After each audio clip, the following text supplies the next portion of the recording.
Good morning, everyone. Well, it is good to be back. We had to take a bit of a hiatus last week because I was traveling and out of town and spending some time with family. And stay tuned, I'll talk more about that later. But for this morning, we're going to go ahead and start our Back to Basics series. So I'm very excited about this because every now and then it's good to review the basics. And, let's begin at the beginning.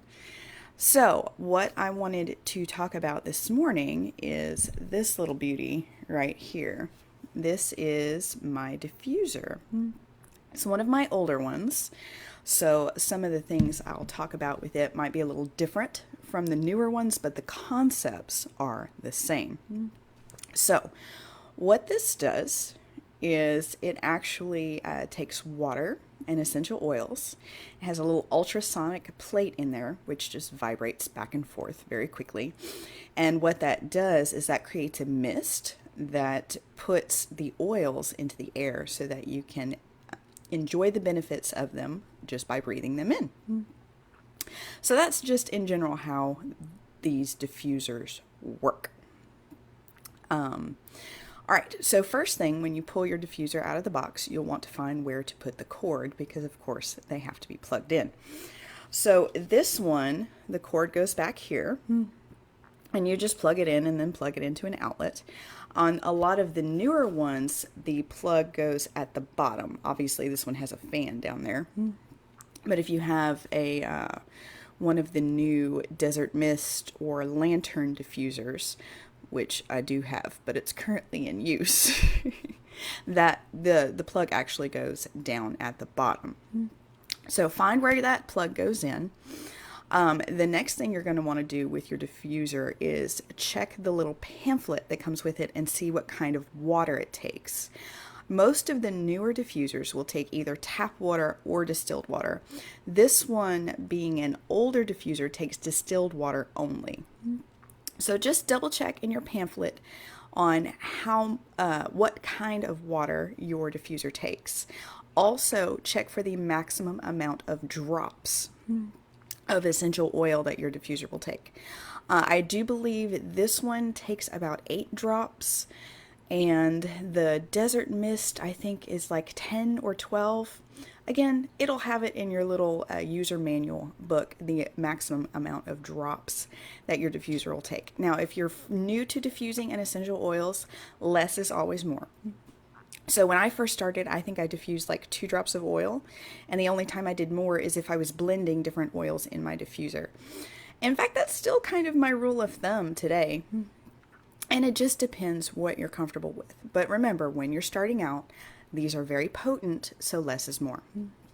All right, when you are filling your diffuser with water, you're going to want to look for the maximum fill line on your diffuser. This diffuser, see the little ultrasonic plate is the silver plate down at the bottom. And if you let me see if I can, there. See this indented ridge? Whoop, let me see, there you go. The indented ridge here, that is actually the maximum fill line in this diffuser. Some diffusers have like a little stick with the color red on top, and that is your maximum fill line. Some of them, like this one, just have a little indentation kind of towards the top. But whatever your maximum fill line is, you can put less water in there, but don't put more because then your diffuser will not diffuse properly. Now, also, when you are diffusing, it's good to know where your airflow is coming from. So in this particular diffuser, it's very clearly labeled here with the red that this is the air intake, and to not make sure no water gets down in the air intake. If you get water in your air intake, your diffuser will not work. So if I'm pouring water in, or if I have excess and I'm pouring out, then I definitely want to make sure that no water gets in this air intake, because then my diffuser won't work. And all of diffusers have some kind of air intake, so just be aware of where that is. All right, so I've got my diffuser plugged in. I've added my water and my oils. I've put the lid back on because it doesn't run without the lid. And then I'm going to turn it on. Now this particular diffuser only has one button. And if you press it once, it will diffuse continuously. So for this diffuser, that'll go for about 3 hours. If I hit the button again, and this little purple light will come on at the top. Now, if I hit it again, it'll go into what's called intermittent mode. So it will diffuse for 30 seconds, and then it will stop diffusing for 30 seconds. And it will do that continuously for 6 hours. So I went from diffusing for just 3 hours to increasing my diffusing time to 6 hours just by doing it in bursts. And then if I press and hold the button, the light will turn off. Now, if you have an older diffuser that just has the one button, that is how you would turn the light off, depending on which setting you have it on. I think the old Dewdrops only had one setting. They only had continuous. But if you have one of those and you want to turn your light off, just press and hold that single button and the light will turn off. Now, if you have one of the newer diffusers, they'll actually have two buttons, one for the mist setting and one for the light setting.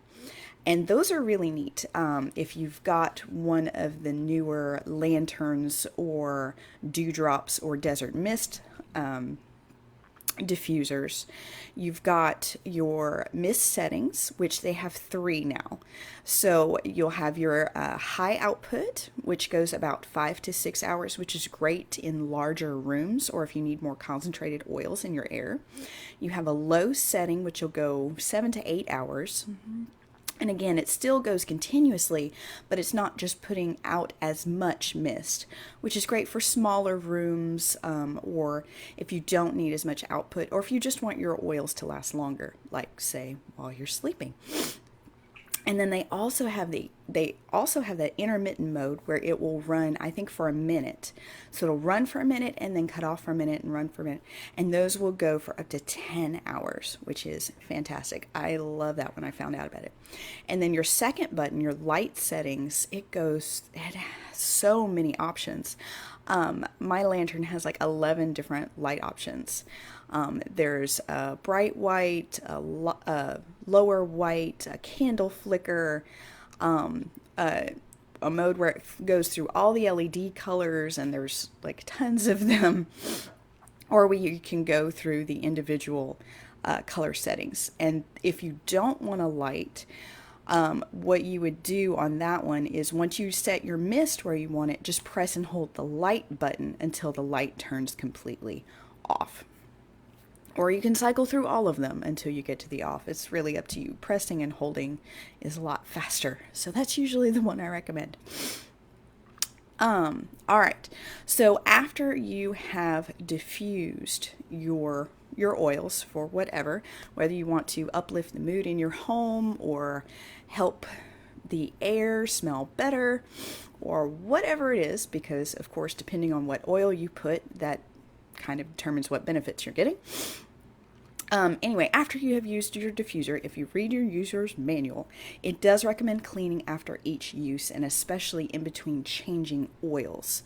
So what you would want to do is run your diffuser out, and then a lot of times they will still be a little bit of water down at the bottom. It won't completely diffuse every bit of it. And that is perfectly normal.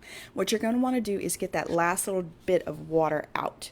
So what we're going to do, now remember, we've got this air intake on one side. So when we pour out our water, we want to make sure and we pour it out away from the air intake and not towards the air intake. So take that last little drag of water, go ahead and pour it out. And then what you're going to want to grab for a Young Living diffuser. I'm being very specific on this one because not every diffuser needs to be cleaned the same. Young Living diffusers are supposed to be cleaned with alcohol, rubbing alcohol. So this is also known as isopropanol. And what you would do is pour a little bit down here in the bottom. And then I actually have this handy little sponge on a stick, and I will use that to clean very well on this diffuser plate and get that good and clean.